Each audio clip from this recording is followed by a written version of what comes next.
Hello everyone, my today's topic is pterygium. So, what is it? Pterygium, it is a wing-shaped triangular fold of conjunctiva encroaching upon cornea from either side within the intrapalpebral fissure. देखो क्या होता है, मैं आपको पहले इसका diagram दिखाती हूँ, फिर आपको ज़्यादा अच्छे से क्लियर होगा. सपोज ये हमारी आई है, तो इसमें क्या होता है ना कि एक विंग शेप का, ये देखो विंग शेप का ट्रायंगुलर फोल्ड कंजक्टिवा के ऊपर आने लगता है, ठीक है, और कॉर्निया की तरफ भी शिफ्ट होते जाता है within intra palpebral fissure. It really means a wing, क्योंकि देखो ये विंग के जैसा दिख रहा है, ये ट्रायंगुलर फोल्ड विंग के जैसा दिख रहा है, इसलिए पटेरिजियम का मतलब होता है विंग. ठीक है, तो इसके पहले इटियोलॉजी देखते कि इटियोलॉजी आखिर ऐसा होता क्यों. not known precisely but few factors responsible. मतलब अभी अच्छे से पता नहीं है कि ना आखिर ऐसा क्यों होता है, बट कुछ कुछ फैक्टर जैसे यूवी रेज हो गया, और mainly occurs to those people who lives in hot and work outdoors. For example farmers, मतलब मेनली उन लोगों को ज़्यादा होता है जो कि हॉट क्लाइमेट में रहते हैं और ना ज़्यादातर बाहर काम करते हैं, और यूवी रेज की वजह से होता है. ओके, तो उसके क्लिनिकल फीचर क्या है कि मेल्स में ज़्यादा पाया जाता है एज़ कम्पेयर टू फीमेल, और ये यूनिलैटरल भी हो सकता है और बायलैटरल भी हो सकता है, मतलब दोनों भी हो सकता है. ठीक है, usually in nasal side but sometimes temporal side is also inverted. For example देखो इसका मतलब क्या हुआ, देखो ये हमारा नोज़ है,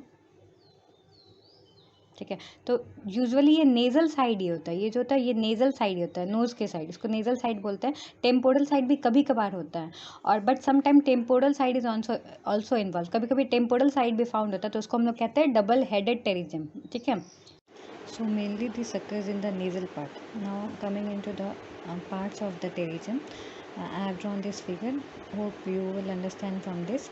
तो देखो इसमें क्या क्या पार्ट होता है, हेड होता है, नेक होता है, बॉडी होता है, एंड कैप होता है. तो देखो ये हमारी आई है और ये टेरिजियम का पार्ट है. तो जो कंस्ट्रिक्टेड तो देखो फर्स्ट होता है हेड.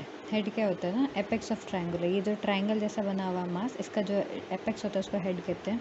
नेक कहते हैं constricted part present at limbus, limbus के पास जो कंस्ट्रिक्टेड पार्ट है उसको हम लोग कहते हैं neck, and body is the remaining bulky part, and this is the cap. Cap क्या होता है ना, ये इनफिल्ट्रेटिव होता है, सेमी लूनार ओपेक होता है स्पॉट, इसे हम लोग कहते हैं कैप, और ये जस्ट हेड के जस्ट सामने फाइंड होता है.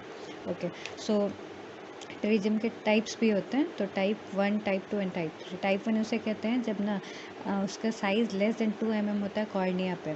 टाइप 2 कहते हैं जब उसकी साइज़ होती है 2 to 4 mm, and type 3 is more than 4 mm plus it in of the visual axis. जब 4 mm से ज़्यादा साइज़ होगा, ठीक है, और ना विजुअल एक्सिस भी इन्वॉल्व करेगा, तो उसे हम लोग कहते हैं टाइप 3 है. ठीक है, now coming into the symptoms है क्या. First one is appearance of mass, एक मास जैसा एक्यूमुलेट हो जाता है जिसकी वजह से इरिटेशन होने लगती है आंखों में. Second one is cosmetic intolerance, मतलब सामने से अगर कोई आदमी आपकी आंखों को देखेगा तो वो लगेगा अरे इसके आंखों में कुछ लगा है क्या, कुछ हो गया, तो उसे cosmetic intolerance. Third one is dimness of vision, due to corneal astigmatism की वजह से भी होता है, या due to pupillary area, means pupil के एरिया में वो. लास्ट सिम्टम इज डिप्लोपिया की वजह से होता है, जो कि बहुत रेयर है. ठीक है, नाउ पहला साइन है डिक्रीज विजुअल एक्टिविटी, मतलब पेशेंट को देखने में प्रॉब्लम होने लगेगी, उसकी विजुअल एक्टिविटी कम हो जाएगी. Second one is triangular fold of conjunctival mass encroaching upon cornea in the area of palpebral apex, मतलब अपर्चर, पाल्पेब्रल अपर्चर के एरिया में ट्रायंगुलर फोल्ड बढ़ने लगता है. ठीक है, तो इसके स्टेजेस भी होते हैं. Pterygium has 2 stages. First one is progressive stage and second one is regressive stage. Progressive stage में क्या होता है ना, ये थिक होता है, फ्लैशी होता है, vascular, a few whitish infiltrates of cornea. ये वाइटिस अपीयरेंस का होता है, थिक होता है, फ्लैशी, वैस्कुलर होता है. ठीक है, ये ग्रेजुअली इंक्रीज़ करता है, मतलब प्रोग्रेसिव का मतलब ये होता है कि धीरे धीरे बढ़ना, तो ये ग्रेजुअली इंक्रीज़ करता है साइज़ में, and encroaching towards centre of the cornea, और कॉर्निया की तरफ ये धीरे धीरे बढ़ते जाता है. देखो फॉर एग्जाम्पल मान लो ये ऐसा है. ठीक है, ये कॉर्निया की तरफ धीरे धीरे बढ़ते जाता है, ग्रेजुअली मीन्स धीरे धीरे. और इसमें स्टॉकर्स लाइन भी दिखता है. स्टॉकर्स लाइन क्या होता है ना, deposition of iron as a line in as seen in cornea epithelium in front of the apex. Apex के पास ना आयरन का डिपोजिशन होने लगता है, और जैसे ना ये कॉर्नियल एपिथेलियम में ये दिखने लगता है. ठीक है, नेक्स्ट वन इज रिग्रेसिव या एट्रोपिक स्टेजेस. ये क्या होता है ना, ये थिन होता है, जैसे रिवर्स होता है इसका, पुअर वैस्कुलैरिटी होती है, जैसे इसमें फ्लैशी वैस्कुलर होता है. इसमें नो ओपेक स्पॉट, इसमें कोई स्पॉट जैसा नहीं दिखता है और ये स्टेशनरी होता है, मतलब जहाँ हुआ वहीं पे प्रेजेंट होता है और इसमें स्टॉकर्स लाइन प्रेजेंट नहीं होता है। Now coming into treatment, tear substitutes, topical steroid और सन ग्लासेस। देखो जब ड्राई आई होता है तो हम लोग टीयर सब्सटीट्यूट्स देते हैं जिसकी ड्राई आई हो जाती है, ठीक है। टॉपिकल स्टेरॉइड, अगर इन्फ्लामेशन होता है तो हम लोग टॉपिकल स्टेरॉइड्स चलाते हैं और यूवी रे से प्रोटेक्ट करने के लिए हम लोग सन ग्लासेस देते हैं पेशेंट को।